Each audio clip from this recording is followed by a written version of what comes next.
देखो जैसे ये हमारा ग्राउंड है, हेलीपैड एरिया सूरजकुंड के अंदर पड़ता है। तो ये हमारी गाड़ी, जैसे यहाँ पे लोग ड्राइविंग कर रहे हैं, तो यहाँ पे क्रिकेट मैच भी चल रहा है। तो शाम के टाइम यहाँ पे यही माहौल रहता है। बाकी लोकेशन अच्छी है। हेलो दोस्तों, कैसे आप लोग? आई होप आप लोग अच्छे होंगे। तो आज की वीडियो थोड़ी स्पेशल है क्योंकि ये वीडियो बनेगी कार मेंटेनेंस के ऊपर कि वीकली क्या क्या मेंटेन कर सकते हैं खुद ब खुद, बिना किसी गैरेज में या मैकेनिक को दिखाए। ये टिप्स, ये पॉइंटर्स आपके इम्पोर्टेंट होगा क्योंकि अगर आप लॉन्ग ट्रिप या लॉन्ग ड्राइव पर जाते हो तो आपको वीकली जाने से पहले चेक करना पड़ेगा, जिससे आपकी गाड़ी की हेल्थ पता रहेगी आपको कि क्या हेल्थ है गाड़ी की, क्या कंडीशन है, कितने वेयर एंड टीयर्स हैं। ये वीडियो 3 सेगमेंट के अंदर डिवाइडेड है। पहला सेगमेंट मेंटेनेंस क्यों ज़रूरी है, दूसरा सेगमेंट क्या क्या पॉइंटर्स है जो आपको देखने पड़ेंगे, तीसरा सेगमेंट होगा हमारा लॉन्ग ट्रिप्स के लिए क्या क्या इंपॉर्टेंट पॉइंटर्स हैं। तो शुरुआत करते हैं पहले सेगमेंट से, मेंटेनेंस क्यों ज़रूरी है। अगर आप लॉन्ग ड्राइव पे जाते हो तो कोई ब्रेक डाउन ना हो जाए, क्योंकि पूरा लॉन्ग ड्राइव आपका रोड ट्रिप वगैरह सब इसी पर डिपेंड करता है। वैसे तो मेंटेनेंस इंपॉर्टेंट है ही आपकी गाड़ी की हेल्थ के लिए, बट वीकली मेंटेनेंस इसलिए इम्पोर्टेंट है क्योंकि इसमें आप वीक ऑन वीक आप सारे पैरामीटर्स को चेक करते रहते हैं, जो आप मैनुअली कर सकते हैं खुद ब खुद बिना किसी मैकेनिक के पास जाए। तो अगर मान लो आपने पीरियोडिक मेंटेनेंस करा रखा है 1 महीने पहले और आपको ट्रिप्स पे निकलना है, अब क्या करोगे, बाबा सर्विस सेंटर तो जाओगे नहीं। तो कुछ टिप्स, ये पॉइंटर्स मैं बता रहा हूँ, इस पॉइंटर को अगर आप चेक करते हो वीकली तो आपकी गाड़ी हमेशा अच्छी बनी रहेगी, जिससे क्या होगा, आपको कॉन्फिडेंस मिलेगा कि मैं कभी भी गाड़ी निकाल के कभी भी जा सकता हूँ। तो चलिए दूसरे सेगमेंट पे चलते हैं, कार के मेंटेनेंस पॉइंटर्स पे। तो ये पहला जो सेगमेंट है इंजन ऑयल है, मतलब पूरा इंजन से रिलेटेड है। तो पहले बोनट खोल लेते हैं, फिर आपको दिखाते हैं आगे इसके अंदर क्या क्या है, आप चेक कर सकते हो। तो पहला सेगमेंट होता है इंजन के अंदर जो होता है इंजन ऑयल चेक करना। इंजन ऑयल आप कहाँ चेक कर सकते हो, आपको किसी भी गाड़ी के इंजन में एक डिप स्टिक मिलती है। आप डिप स्टिक को देखोगे तो इसमें लेवल होते हैं, जैसे कि अगर डिप स्टिक को देखो तो यहाँ लेवल होता है हाई और लो, सॉरी लो, ये लो होगा ये हाई होगा। तो आपको चेक करना आपको इंजन ऑयल का कलर कैसा है। पहला तो जैसे मेरे केस में ट्रांसपेरेंट है बिल्कुल, तो मेरा अभी रिसेंट में ही सर्विस हुआ था तो इंजन ऑयल से ट्रांसपेरेंट है। दूसरा, अगर आपको दिख रहा है कि ये थोड़ा ब्लैकिश हो रहा है तो इसमें डरने वाली कोई बात नहीं है, क्योंकि थोड़ा बहुत जब गाड़ी चलती है तो उस हिसाब से इंजन ऑयल कलर चेंज होता रहता है। बट आपको देखना है कि आपका इंजन ऑयल लेवल कितना है। जैसे मेरा लेवल ये है मैक्स का, और थोड़ा सा उससे ऊपर भी जा सकता है, कोई इशू नहीं है। तो अगर आपका लेवल इतना है या इसका आसपास है तो ओके, इससे नीचे है तो आपको टॉप अप कराना पड़ेगा।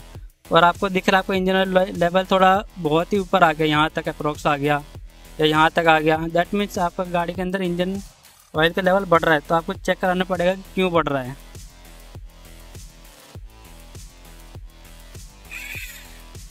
फिर इंजन का दूसरा पॉइंट होता है कूलेंट। कूलेंट भी बहुत ज़रूरी है क्योंकि ये आपकी गाड़ी को ठंडा रखने का काम करता है पूरा। अगर आप हाईवे वगैरह पर चल रहे हो तो इसका इम्पोर्टेंस बहुत ज़्यादा है क्योंकि गाड़ी बहुत गर्म होती है। तो अगर इसमें आप ओरिजिनल कूलेंट ही डालेंगे तो बहुत वेल एंड गुड होगा, लेकिन अगर आप पानी डाल के चलाएँगे तो इंजन के लिए बेकार है। तो इसमें कूलेंट डाल के ही चलाएँ।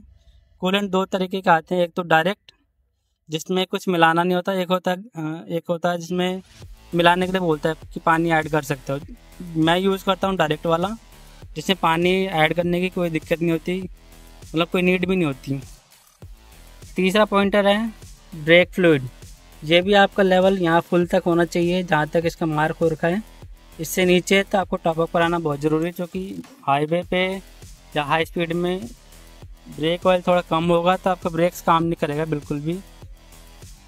चौथा आता है आपका बैटरी का वाटर लेवल। इसके अंदर ये पानी डलता है, जैसे इन्वर्टर में डलता है तो इसके अंदर भी डलता है। आप इसको वीकली चेक कर सकते हैं, इसके अंदर तीन सेक्शन होते हैं, तो टोटल 6 सेक्शन है।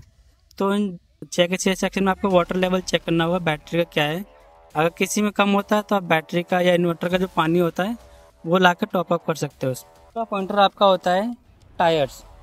आपको वीकली टायर्स का चेक करना पड़ेगा किस कोई साइड वॉल, मतलब टायर की वॉल साइड घिस तो नहीं रही है, डेप्थ इसके इतने सही है नहीं है, ये साइड वॉल में कोई क्रैक तो नहीं आ रहा। ये आपको बहुत ज़रूरी है, जो कि आपकी पूरी गाड़ी इन टायर्स के ऊपर डिपेंड रहती है, पूरे ट्रिप भी आपकी इन टायर्स के ऊपर डिपेंड रहती है। तो टायर में बिल्कुल भी लापरवाही ना करें। अगर आपको लगता है चेंज कराना तो चेंज कराओ, अगर कहीं लगता है रिपेयर चाहिए तो रिपेयर कराओ।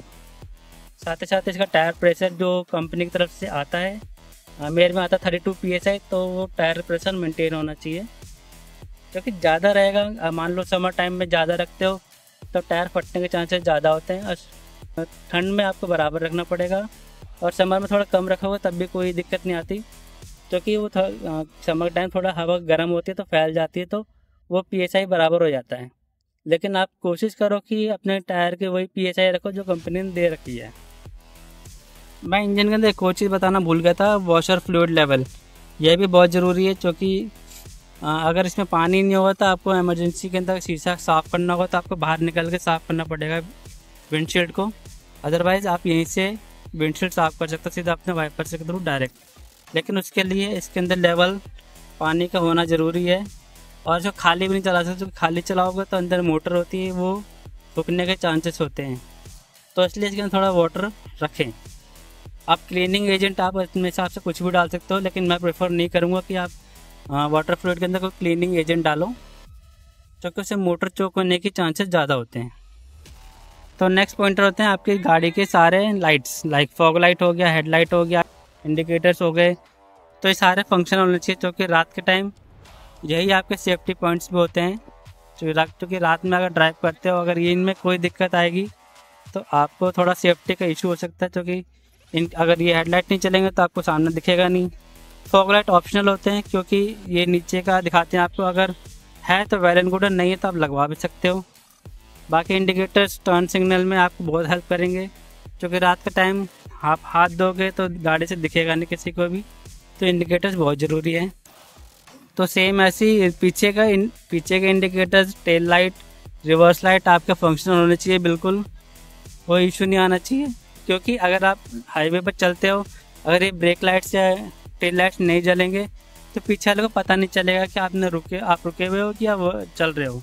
और इंडिकेटर्स पीछे वाले को बताने में हेल्प होता है कि आप किससे टर्न होने वाले हो, तो ये बहुत ज़रूरी है आपके लिए। सेफ्टी पॉइंट भी बहुत अच्छा है, बिल्कुल चेक करना चाहिए आपको ये सब चीज़ें वीकली, कोई बल्ब फ्यूज़ वगैरह तो नहीं है।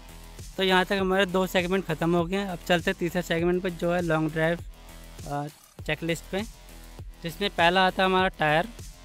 क्योंकि जैसे मैंने पहले बताया था आपको, टायर के अंदर जो भी आपको पॉइंटर्स मैंने बताए थे टायर्स के लिए, तो वो बहुत इंपॉर्टेंट है चेक करना।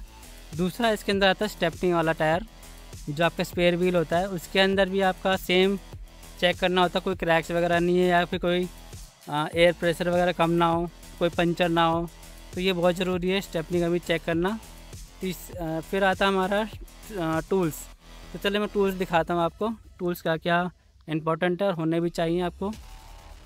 जैसे मैं बता रहा था टूल्स के लिए, तो पहला तो ये हैजार्ड का सिंबल होता है जो रेड कलर का, तो ट्रायंगल वाला, तो ये होना चाहिए। दूसरा आपके जैसे स्टेपनी होती है तो इसके अंदर भी टूल्स होते हैं, ये सारे टूल्स होने चाहिए, जैक वगैरह और स्पैनर्स वगैरह सब होने चाहिए, जिससे आप टायर और व्हील्स को खोल सको।